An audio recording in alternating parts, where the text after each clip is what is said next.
Hmm. Before I start, tell me in the comments, what would you do if the person you trusted most tried to use your love against you? I was in the garage when my son-in-law walked in. I didn't hear him at first. I had the old workbench radio going, some classic country station that my late wife Margaret used to hum along to while she gardened just outside that same door. I was sorting through a box of her jewelry. Not to sell, never to sell, just to organize it properly, the way she always meant to, but never got around to. She passed 14 months ago. Pancreatic cancer. The kind that doesn't give you much time to say what you need to say. I heard the side door click, and there was my son-in-law, Derek. "Hey, Gerald," he said, leaning against the door frame with his hands in his pockets. "Didn't know you were out here." "Just going through some things," I said.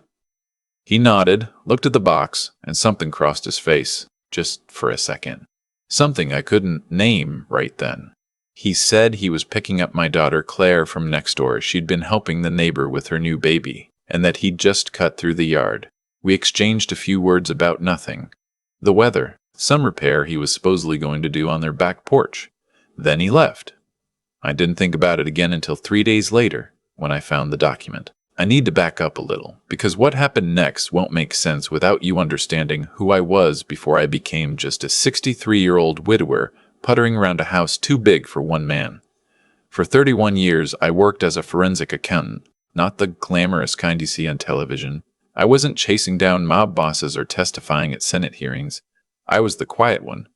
The one companies hired when the numbers stopped adding up. When something smelled wrong but nobody could point to where the rot was coming from. I had a gift for it, my old supervisor used to say. Not just for math, but for patterns.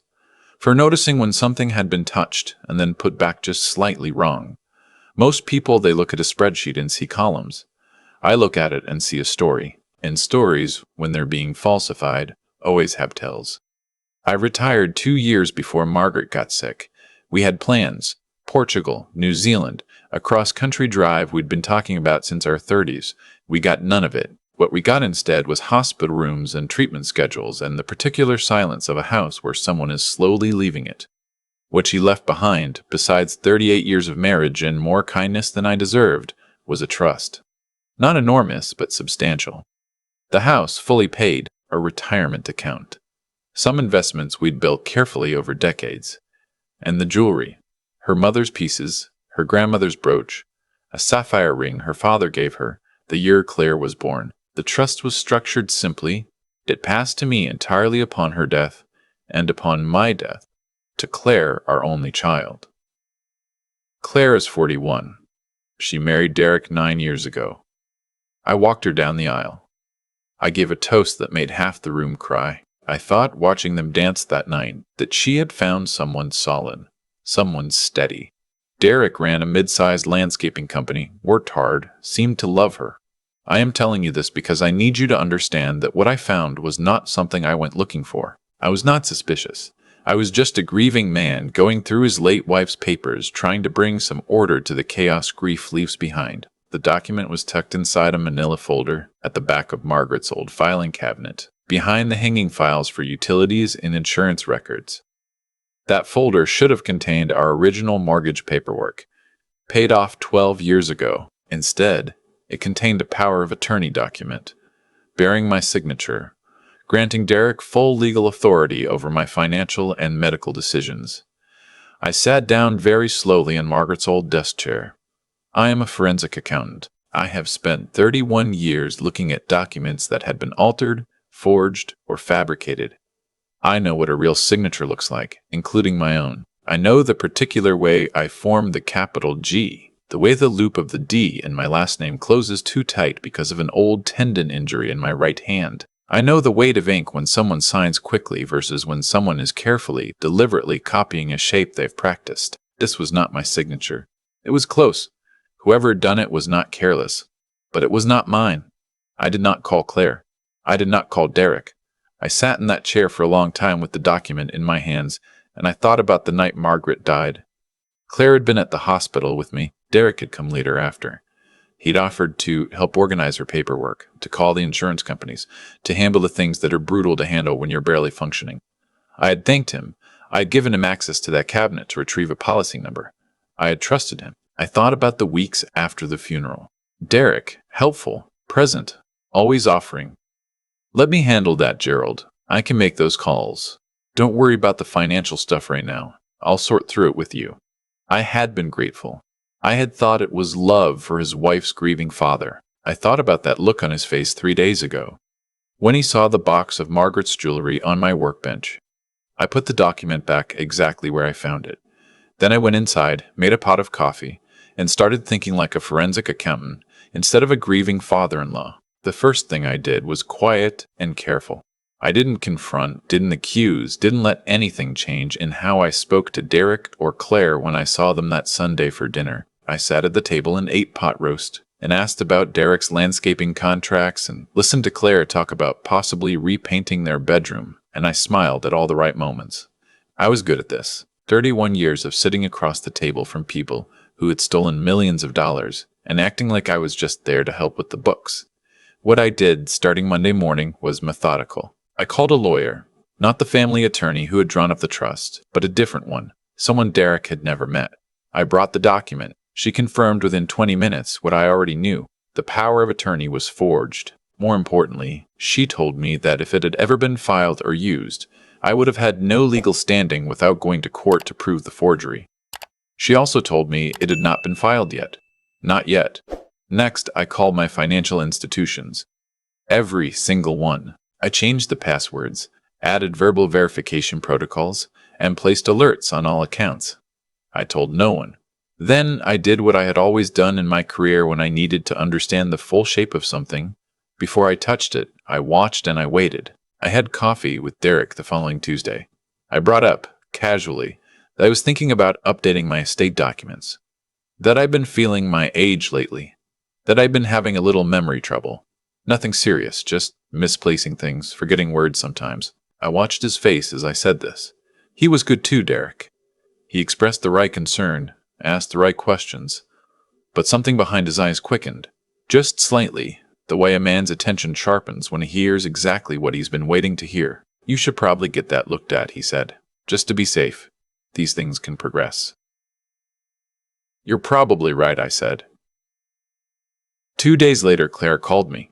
She said she was worried about me, that Derek had mentioned I seemed confused when they talked, that I'd repeated myself several times, that he was concerned I shouldn't be managing my finances alone anymore. She said it gently, lovingly, the way you say something to a parent you're genuinely afraid for. And here's the thing about my daughter that broke something in me even then. I believe she believed every word she was saying. I believe Derek had been building this picture for her for months, maybe longer, carefully. A comment here, a concern dropped there. He had been constructing a version of me, a confused, declining, vulnerable old man, inside my daughter's mind. And she loved me. I knew she loved me. That was the part that made it hard to breathe. I told her I appreciated her concern. I told her I had a doctor's appointment already scheduled. I told her I loved her. After I hung up, I sat with the weight of what I now understood. Derek wasn't trying to rob me. Not quickly, not crudely. He was building a case. The forged power of attorney. The narrative of my decline. At some point, whether through that document or through a formal competency proceeding, he intended to take control. The house, the accounts, Margaret's jewelry, everything we had spent a lifetime building. He intended to manage it, spend it, and Claire, who trusted him, who loved him, who had no reason to believe the man she'd married for 9 years was capable of this, would be the last to know she'd been used as the instrument of her own inheritance being stolen. I thought about Margaret. I thought about what she would have said. She was a practical woman, not a vengeful one. She would have told me to be smart about it. She would have said, "Don't let anger make you sloppy." So I wasn't.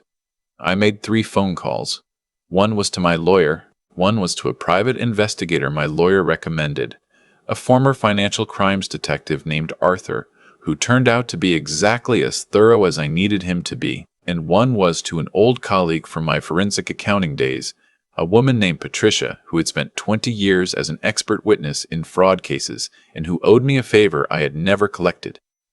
Over the next 6 weeks, they built the case while I continued to have Sunday dinners. What Arthur found exceeded what I had expected. Derek's landscaping business was in serious trouble. Debts he had hidden from Claire, a contract dispute that had cost him nearly everything, a second mortgage on their house that Claire did not know about. He was not a bad man who had always been corrupt. He was a desperate man who had made bad decisions and was now looking at the one solution he had left, me.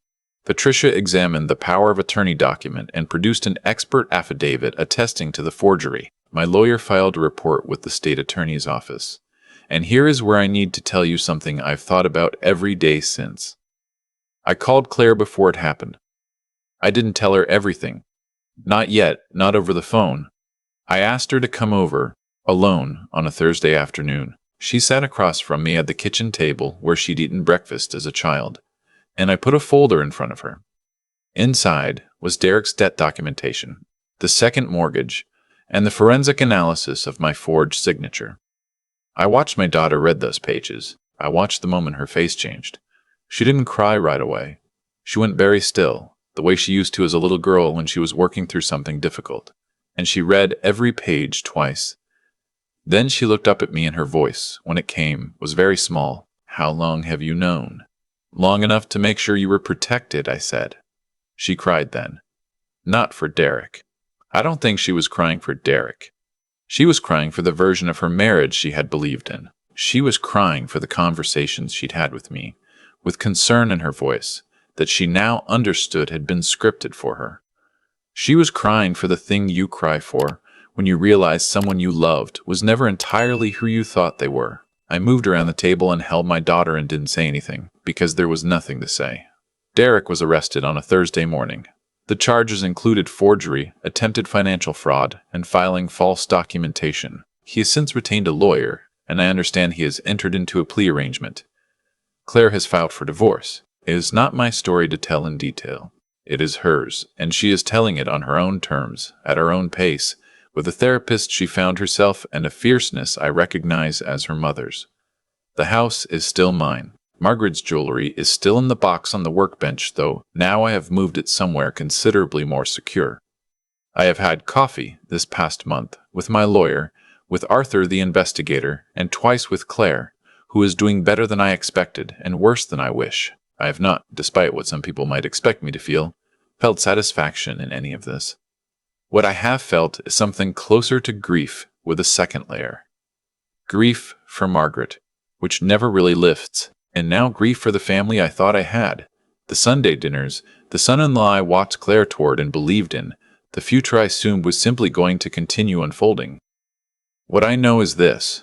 31 years of looking at numbers taught me that the most sophisticated frauds are never about the money, not really. They're about the story someone has decided to believe about themselves. Derek had decided he deserved what I had, that his need justified the method, that the old man in the too-big house with the box of his dead wife's jewelry was a problem to be managed, not a person to be reckoned with. He forgot one thing. He forgot that quiet people are quiet for a reason. The day after the arrest, I drove out to a reservoir about 40 miles from here, one I used to fish with my father when I was young. I sat on the bank for 2 hours, and I didn't think about Derek or lawyers or documents. I thought about my father, who taught me patience. I thought about Margaret, who taught me that the things worth protecting are never the accounts or the house. They're the people.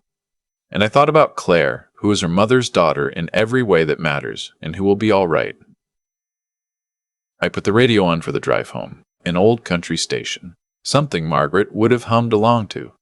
The numbers always tell the story, if you know how to read them. And now, at last, this one was finished. If this story made you feel something, leave a comment below. I read everyone, and if you know someone who needs to hear that staying calm is sometimes the most powerful thing you can do, share this with them. Don't forget to subscribe to BT Sweet Revenge for more stories about the quiet strength it takes to protect what matters.